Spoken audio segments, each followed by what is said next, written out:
Halo pecinta film, apa kabar kalian? Semoga kalian diberi kesehatan dan melimpah rezekinya. Pada kesempatan kali ini, Mimin akan membahas film yang berjudul Freelance dirilis tahun 2023. Kira-kira seperti apa keseruannya? Oke lah, langsung saja ke pembahasannya.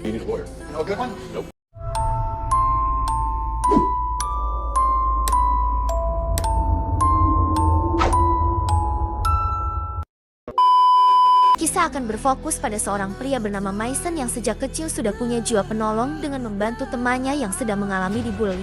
Hingga ketika beranjak remaja, Mason pun masuk ke dunia militer, menjalani pelatihan sebagai tentara, dan resmi bergabung dengan pasukan khusus untuk menghabisi seorang diktator bernama Juan Venegas yang menguasai sebuah negara. Dan helikopter yang ia tumpangi pun jatuh setelah diserang musuh, di mana Mason menjadi satu-satunya tentara yang berhasil selamat. Mason sekarang menjadi warga sipil biasa dan dengan bekas luka di tulang belakangnya yang merupakan kenangan dari kegagalan misi terakhirnya. Mason kini sudah punya istri dan satu orang anak, serta bekerja sebagai pengacara untuk menghidupi keluarganya. Mason, don't forget her seatbelt. Sesaat setelah melakukan pertemuan dengan rekannya di kantor, Mason pun didatangi oleh sahabat lamanya ketika di militer yang bernama Bastian. Bastian bermaksud untuk silaturahmi sekaligus ingin mengajak Mason pergi ke tempat usaha barunya. Ternyata Sebastian kini sudah menjadi seorang pemilik jasa keamanan swasta yang menerima misi dari seluruh dunia. Sehingga maksud dari Bastian menemui Mason adalah untuk menawarinya sebuah pekerjaan. Satu kali pekerjaan yang hanya bisa dilakukan oleh seorang berpengalaman seperti Mason, yaitu mengawal seorang jurnalis terkenal bernama Claire untuk meliput sosok yang dulu sempat jadi targetnya yang tiada lain adalah sang diktator bernama Juan Venegas. Now we're over 80% corporate contracts. Then move to Europe, then Asia, then South America. Mason tentu saja menolak tawaran ini karena ia jelas tak sudi jika harus mengawal seorang jurnalis untuk meliput orang yang sudah pernah menghabisi teman-temannya dulu. Namun ketika Bastian menyebutkan angka $20.000 atau sekitar 300 juta rupiah lebih, langsung berubah pikiran. Mason, I know you. You're miserable. Come on. Tiba di rumah, Mason pun meminta izin kepada istrinya agar bisa pergi selama beberapa hari, di mana sang istri sempat melarang Mason untuk terjun lagi dalam dunia tembak-menembak lagi. Namun Mason meyakinkan istrinya agar bisa cepat kaya. Mason pun berhasil meyakinkannya. Inilah Claire, seorang jurnalis terkenal yang harus Mason kawal, di mana Claire adalah salah satu orang paling beruntung yang diizinkan melakukan wawancara kepada Juan Venegas sang diktator. Karena selama ini, Venegas diketahui selalu menolak. I have an exclusive interview with President Juan Arturo Venegas. Where's the car? So we're leaving for Paldonia. You know anything about it? Setibanya di sebuah negara kecil bernama Paldonia, sang bapak presiden alias sang diktator, Juan Venegas pun menyambut sendiri kedatangan Claire di negaranya. Akhirnya terungkaplah alasan kenapa Venegas mau untuk diwawancara adalah karena selain ingin berfoto dengan Claire, beliau juga sudah lama ngefans dengan sosok Claire yang cukup terkenal di Amerika Serikat. No problem. Saat sudah berada dalam satu mobil Mason akhirnya sadar jika Venegas tidak seburuk dan sejahat yang ia bayangkan. Namun memang agak sedikit aneh untuk seseorang yang menjabat sebagai presiden.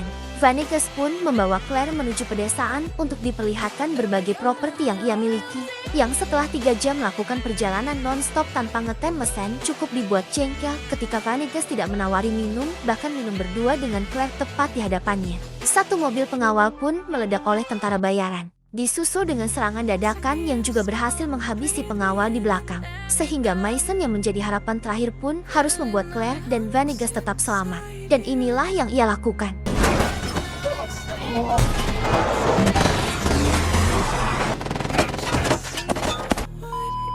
Karena punggungnya belum pulih total, Mason pun mengalami sakit yang cukup lumayan, tapi masih kuat berdiri dan melanjutkan perjalanan di mana ia mengambil senjata sniper untuk sebagai modal melindungi mereka berdua. Sesampainya di tengah hutan, mesin pun menghubungi Bastian untuk melaporkan tentang situasinya saat ini. Sehingga demi keselamatan teman dan kliennya, Bastian pun akan mengirim helikopter bantuan yang akan mendarat di tempat terbuka dekat hutan tersebut. Venegas pun meminjam telepon satelitnya untuk menghubungi keponakannya, yaitu Georgie yang merupakan dalang di balik serangan barusan.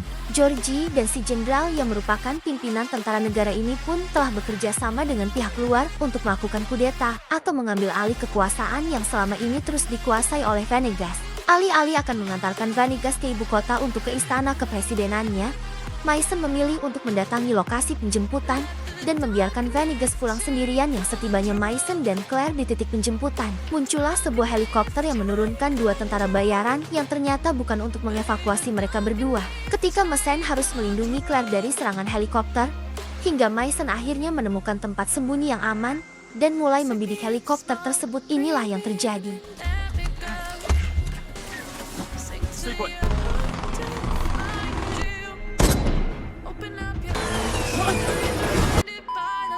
Ketegangan belum berakhir karena masih ada 2 tentara yang terus mengejar mereka berdua. Di mana saat Mason sedang kesulitan, muncullah seseorang yang tidak diduga-duga Presiden Venegas.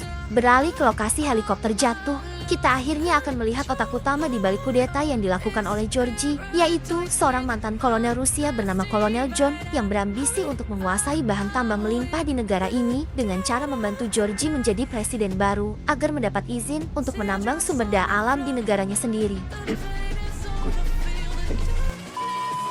Kembali ke Mason yang diajak Venegas ke sebuah desa yang merupakan tanah kelahirannya. Mereka disambut baik oleh sang kepala desa yang merupakan teman baik dari Venegas sendiri, sehingga Mason dan Claire bisa sedikit bernafas lega untuk sementara waktu. Tak ingin menyia-nyiakan kesempatan, Claire langsung melakukan wawancara bersama Venegas dengan Mason sebagai kameramennya. Yang di sini akhirnya kita akan melihat sosok asli dari Presiden Juan Venegas yang di awal digambarkan sebagai sosok diktator kejam, ternyata adalah seorang presiden yang cinta terhadap rakyatnya. Bahkan beberapa kali mendapat ancaman pembunuhan karena diketahui selalu melindungi sumber daya alam yang melimpah di negara ini dari pihak-pihak luar yang ingin menjajah dan menguasainya. Rare earth metals are the core component of every new technology. I was with you. The attackers seemed like professional soldiers. The Padonia has been blessed with a second chance. So the corporations were behind the attempt on your life? Keesokan paginya setelah wawancara dengan Venegas sudah didapatkan, Mason pun mengajak Claire untuk langsung pulang. Namun Claire menjelaskan bahwa wawancara saja tidak cukup untuk membuktikan sosok asli presiden negara ini. Sehingga Venegas pun mengajak mereka berdua pergi ke ibu kota apabila ingin bukti yang lebih kuat dan lebih real tentang sosok asli dirinya.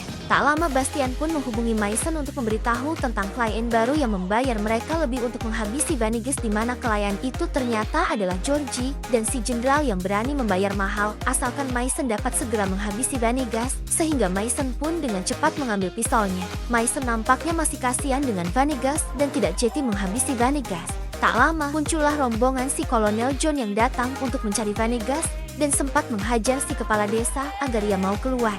Melihat sahabatnya dianiaya, Venegas pun muncul untuk menyelamatkannya. Tapi karena nyawa seorang Venegas terlalu berharga dan sangat penting untuk negara Paldonia, Mason pun memutuskan untuk menyelamatkannya dengan menaiki kuda untuk membawanya kabur. Saat sedang melarikan diri, Claire pun jatuh dari kudanya sehingga kolonel berhasil menangkapnya. Sementara Mason dan Venegas berhasil lolos dan memutuskan pergi ke ibu kota untuk meminta bala bantuan.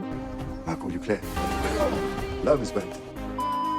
Dalam perjalanan mereka berdua pun mengobrol panjang lebar yang akhirnya terungkaplah bahwa pelaku yang menyerang Mason dan menewaskan teman-temannya beberapa tahun lalu bukanlah dirinya, melainkan pasukan pemberontak. Sehingga sudut pandang Mason terhadap Venegas pun berubah dan menganggap ia layak untuk dibantu.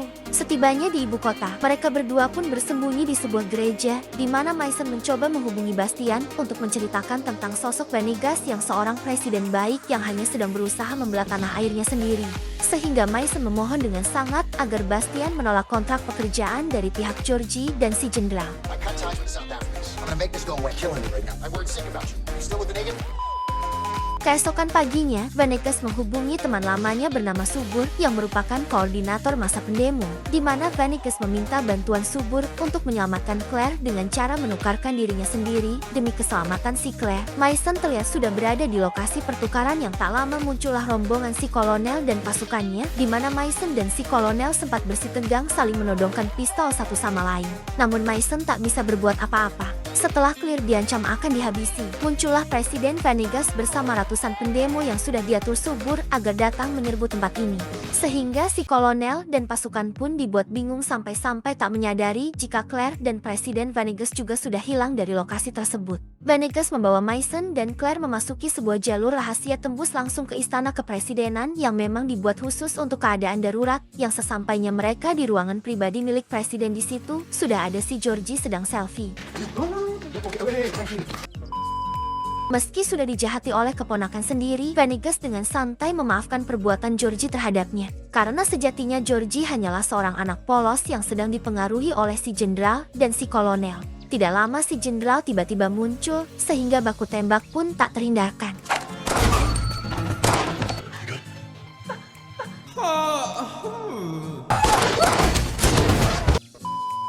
Sementara Venegas masih hidup berkat jas khusus anti peluru yang ia pakai. Eits, bagi Georgie yang juga terkena tembakan dan harus menghembuskan nafas terakhirnya tepat di pangkuan Venegas. Tak lama muncullah tentara nasional yang datang untuk menangkap Venegas karena dianggap sebagai pengkhianat, di mana Venegas pun langsung menunjukkan kebolehannya dalam berpidato dengan menjelaskan bahwa ia hanya sedang berusaha untuk membela negaranya dari penjajah.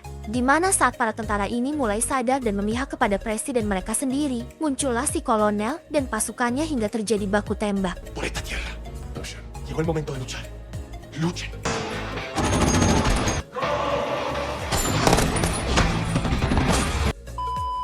Saat itulah, Venegas langsung mengamankan Mason dan Claire menuju ruangan rahasia. Untuk sesaat mereka aman berada di sana, sampai akhirnya lampu tiba-tiba padam.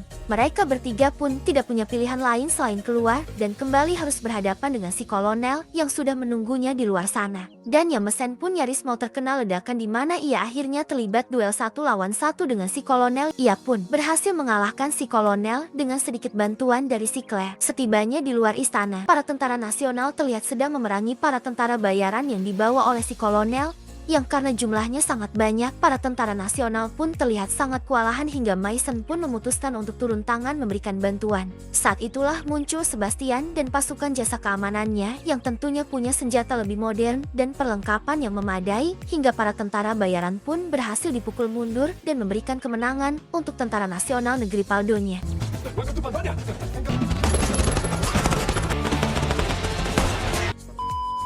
Beberapa hari kemudian, Claire pun memposting semua video yang ia rekam selama berada di Paldonya dan menarik semua perhatian media dunia, yang pada akhirnya seluruh dunia pun mengetahui jika banyak perusahaan-perusahaan besar, swasta dan tentara bayaran mengincar sumber daya alam yang ada di negara Paldonya. Venegas pun melakukan jumpa pers untuk mengumumkan pengunduran dirinya sebagai presiden, di mana istri Mason yang sedang menonton acara itu pun sangat bangga dengan sosok suaminya yang menjadi pahlawan untuk negara Paldonya. Ketika Mason dan istrinya sedang mengantarkan putrinya ke sekolah, Mesir mendapat pesan teks dari Venegas yang berterima kasih atas bantuannya terhadap negara Paldonya, di mana Mason juga mendapat sebuah kejutan berupa uang sebesar 5 juta dolar atau sekitar 77 miliar rupiah yang sudah ia kirim ke akun rekening pribadinya. Menyadari dirinya sudah banyak uang, Mason pun mengajak keluarganya untuk pergi berlibur. Sekaligus film ini pun tamat, menggambarkan sosok Venegas yang awalnya kita kira adalah sosok diktator yang jahat dan penjahat sesungguhnya. Tetapi setelah Mason mengenalnya lebih dekat, ternyata Venegas adalah sosok yang hanya sedang membela negaranya dari para penjajah. Sehingga pesan yang bisa kita ambil dari film ini adalah jangan menilai orang lain hanya dari cerita orang lain. Saya mengucapkan terima kasih dan sampai jumpa di video selanjutnya.